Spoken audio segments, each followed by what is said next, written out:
Esto fue lo que vinimos a conocer a Los Ángeles.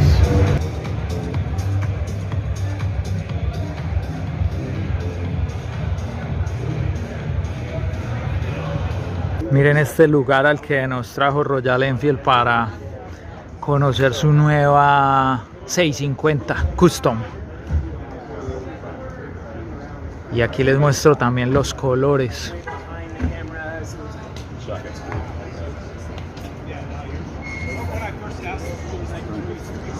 Por aquí estamos con medios de todo el mundo conociendo esta moto, que viene a un segmento donde no hay realmente muchas opciones. Motos pensadas para hacer trabajo de customización y obviamente para disfrutar.